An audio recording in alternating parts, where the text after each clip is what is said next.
Assalamu alaikum wa rahmatullahi wa barakatuh. Mes frères et sœurs en islam, ce que je veux partager avec vous aujourd'hui concerne le sujet de la mort et la façon dont elle a été mentionnée dans le Coran par Allah subhanahu wa ta'ala. Je sais que le sujet de la mort peut parfois créer de la panique, de l'anxiété et de l'inquiétude chez certains. Mais je vous dis que l'anxiété et la peur viennent de l'inconnu. Lorsque vous ne savez pas quelque chose, vous commencez à le craindre. Et lorsque cette question est clarifiée pour vous et que vous recevez des connaissances à ce sujet, cette anxiété s'atténue. Le diable aimerait que vous soyez dans la panique et dans l'anxiété au sujet de la mort. Alors assurez-vous de regarder cette vidéo jusqu'à la fin, afin de connaître ces 5 étapes. N'écoutez pas les chuchotements de Satan. J'espère qu'en partageant ce sujet du Coran, cela créera cette facilité qui vous permettra de savoir ce qui vous attend, car la mort est une réalité, et c'est un sujet qu'Allah subhanahu wa ta'ala a écrit pour tout le monde. Allah dit « Et nous n'avons attribué l'immortalité à nul homme avant toi. Est-ce que si tu meurs, toi, ils seront, eux, éternels ?» Cela signifie que tout le monde mourra. Ceux qui sont les plus aimés d'Allah goûteront à la mort, et par conséquent, tous les autres habitants de la terre et toutes les créatures vivantes goûteront à la mort. Allah dit « Chaque nafs, chaque personne goûtera la mort. » Cela signifie que l'âme ne meurt jamais. Elle goûte seulement à la mort. Elle ne la goûte que lorsqu'elle sort du corps. Ce qui meurt, c'est le corps. C'est lui qui se décompose et qui est jeté dans la terre, mais l'âme, elle, ne fait que goûter à la mort. Vous avez tous entendu cette ayah. Avez-vous une question à poser? Quelle est l'implication de ce mot? Qu'implique le fait que chaque âme goûtera la mort? Allah n'a pas dit que chaque âme mourra. Il a dit « chaque âme goûtera la mort ». Vous savez que lorsque vous goûtez quelque chose, le goût peut être soit doux, soit amer et acide. Lorsque les gens font l'expérience de la mort, certains auront une expérience agréable, un goût sucré, et d'autres auront une expérience misérable, et ce sera amer et aigre pour eux. C'est à vous de choisir. Mes frères et sœurs de l'islam, au dernier moment de la vie, lorsque l'âme sort enfin du corps d'une personne, c'est à ce moment précis que vous réaliserez que rien dans ce monde n'a de valeur pour vous. À ce moment-là, lorsque l'âme sort du corps, que signifie votre richesse pour vous? Rien. Vos voitures, vos entreprises, vos amis, votre famille, tout cela n'aura aucune valeur.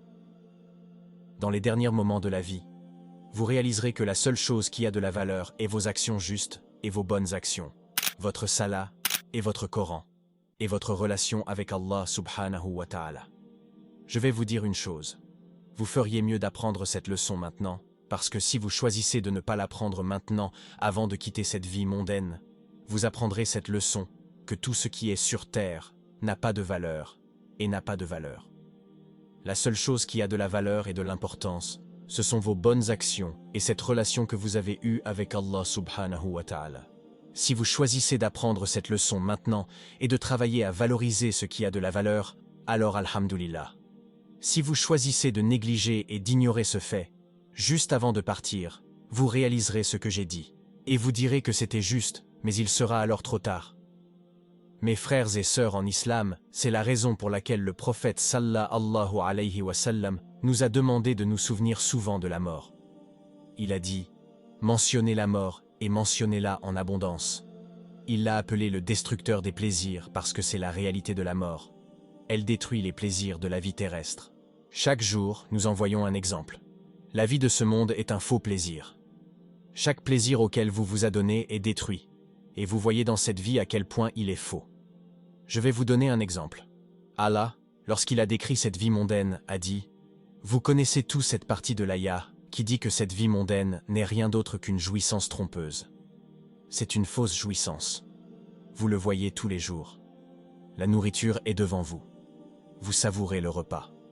Quelques heures plus tard, il sort. Quel faux plaisir. Vous buvez la meilleure des boissons.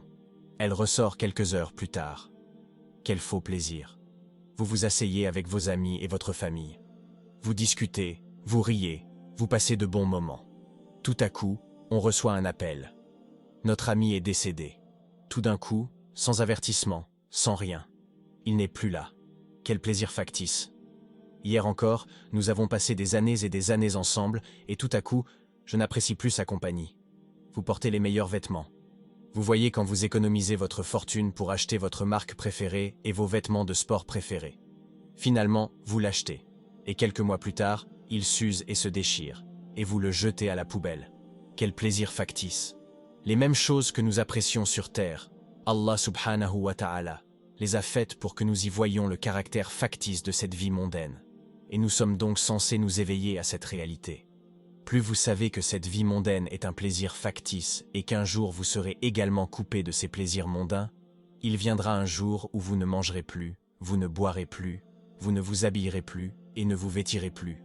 Vous ne rencontrerez plus vos amis et n'irez plus avec telle ou telle personne. Vous ne sortirez plus ce téléphone pour consulter vos médias sociaux et passer en revue les bobines les unes après les autres.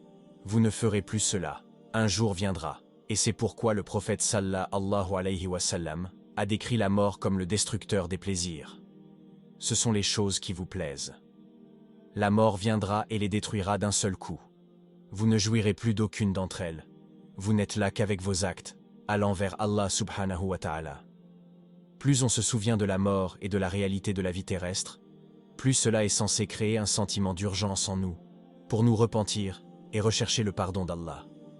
C'est le but de se souvenir de la mort, parce que celui qui est alerte et conscient de cette réalité se précipite vers la repentance, et il sera également satisfait de ce qu'il a. Si une personne a oublié le sujet de la mort, elle ne sera jamais satisfaite de ce qu'elle possède. Mais si une personne se souvient toujours du sujet de la mort et en est toujours consciente, elle se contentera de ce qu'elle a parce qu'elle dira « Je n'ai besoin que de ce dont j'ai besoin jusqu'au dernier jour et après, je vais ailleurs ». Elle adoucit également le cœur, et nous en avons besoin à une époque où les cœurs sont devenus durs et rigides, à cause du fitna, de la corruption et de l'injustice qui nous entoure. Mes frères et sœurs en islam, en effet, la mort adoucit les cœurs, et c'est une raison pour laquelle Allah pourrait pardonner vos péchés par le simple fait de s'en souvenir. Les savants ont mentionné que le simple fait de passer devant le cimetière et de se souvenir de la mort peut être une raison pour laquelle Allah accorde sa faveur, sa miséricorde et son pardon à une personne. Mes frères et sœurs en islam, dans le Coran, Allah subhanahu wa ta'ala nous mentionne les 5 étapes de la façon dont l'âme est extraite et retirée du corps. Cela se passe en 5 étapes. Ces étapes peuvent se dérouler en moins d'une seconde. Elles peuvent se dérouler en 1 minute. Elles peuvent se dérouler en quelques jours, en quelques semaines, en quelques mois. Chaque personne est différente, mais chaque personne qui meurt, son âme passe par 5 étapes. Premièrement, Allah subhanahu wa ta'ala dit que la première étape est le jour de votre mort. Allah mentionne cette étape dans le Coran lorsqu'il dit « Craignez le jour où vous retournerez vers votre Seigneur ». La première étape est donc le jour où vous retournerez à Allah subhanahu wa ta'ala. Il y a un jour et une heure, et ils sont très précis et spécifiques, ainsi qu'un lieu. Lorsque le jour de votre mort arrivera, cette information, l'information du fait que vous allez mourir aujourd'hui, sera transmise aux anges qui sont en compagnie d'Allah dans les cieux, et ils commenceront leur descente vers cette personne. Ils auront avec eux des linceuls provenant des linceuls du paradis et le parfum du musc, ceci pour le croyant. Et pour les autres, des linceuls du feu seront préparés afin que l'âme, lorsqu'elle sera extraite, soit enveloppée dans le linceul. Allah subhanahu wa ta'ala dit « Nul ne sait où il mourra ».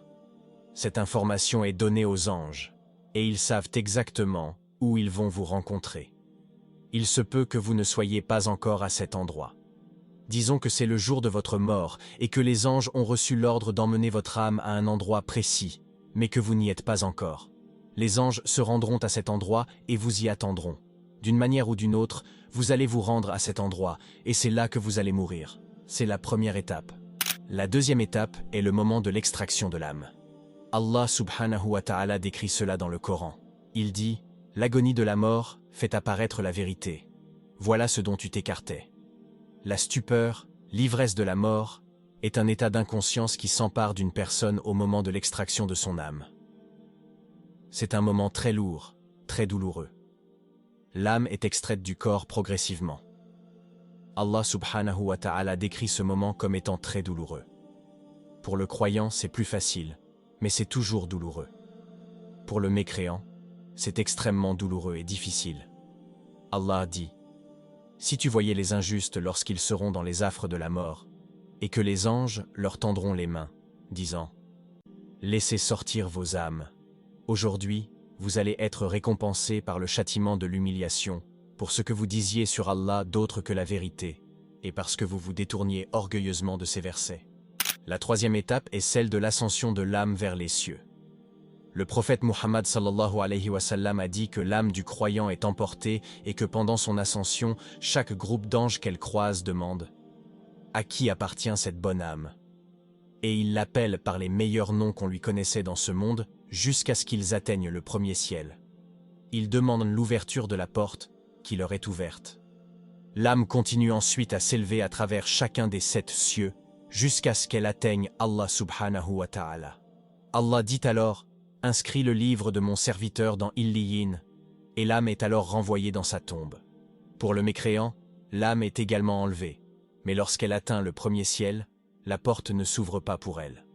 Allah dit dans le Coran « Pour ceux qui traitent de mensonges nos enseignements et qui s'en écartent par orgueil, les portes du ciel ne leur seront pas ouvertes, et ils n'entreront au paradis que quand le chameau pénètre dans le chat de l'aiguille. Ainsi, rétribuons-nous les criminels. » Puis Allah dit « Inscrivez son livre dans le Sijin, qui est un registre pour les méchants, et leurs âmes sont renvoyées sur terre. » La quatrième étape est l'interrogation dans la tombe. Lorsqu'une personne est placée dans sa tombe, 2 anges viennent à elle. Ces anges sont appelés Munkar et Nakir. Ils posent 3 questions. Qui est ton Seigneur? Quelle est ta religion? Qui est ton prophète? Allah donnera aux croyants la force de répondre correctement. Mon Seigneur est Allah, ma religion est l'islam, et mon prophète est Mohammed. Allah dira alors, mon serviteur a dit la vérité. Et une fenêtre sur le paradis s'ouvrira pour lui, lui donnant un aperçu et un parfum de sa place au paradis. Le mécréant ou l'hypocrite ne pourra pas répondre correctement. Il dira « Je ne sais pas » ou « J'ai dit ce que les gens ont dit ». Allah dira alors « Mon serviteur a menti » et une fenêtre sur l'enfer s'ouvrira pour lui, lui montrant sa place en enfer, dont la chaleur et l'air toxique lui parviendront. La 5e et dernière étape est le barzakh, la période entre la mort d'une personne et le jour du jugement. Le barzakh est une barrière qui sépare les vivants des morts. Dans le barzakh, les âmes font l'expérience d'un type de vie différent de ce monde et différent de la vie à venir. Pour le croyant, sa tombe sera spacieuse et remplie de lumière, et ce sera un jardin semblable au jardin du paradis. On lui montrera sa place au paradis matin et soir, et il dira « Ô Allah, fixe l'heure pour que je retourne à ma famille et à mes biens. » Quant au mécréant, sa tombe sera étroite et remplie de ténèbres, et ce sera une fosse parmi les fosses de l'enfer. On lui montrera sa place en enfer matin et soir, et il dira « Seigneur, ne fais pas venir l'heure. » Mes frères et sœurs en islam, voici les 5 étapes de l'extraction de l'âme et de son retrait du corps. Cette connaissance devrait créer en nous un sentiment d'urgence pour nous préparer à la mort en accomplissant de bonnes actions et en nous repentant auprès d'Allah subhanahu wa ta'ala. Souvenons-nous souvent de la mort et laissons-la nous motiver à mener une vie agréable à Allah afin d'avoir une bonne fin et d'être parmi ceux dont les âmes sont emportées avec douceur et facilité. Qu'Allah subhanahu wa ta'ala nous fasse faire partie de ceux qui réussissent dans cette vie et dans l'au-delà. Si vous voulez que ce rappel touche plus de musulmans, alors aimez cette vidéo, écrivez Alhamdulillah dans les commentaires. Qu'Allah vous récompense pour ça et que la paix et la bénédiction d'Allah soient sur vous.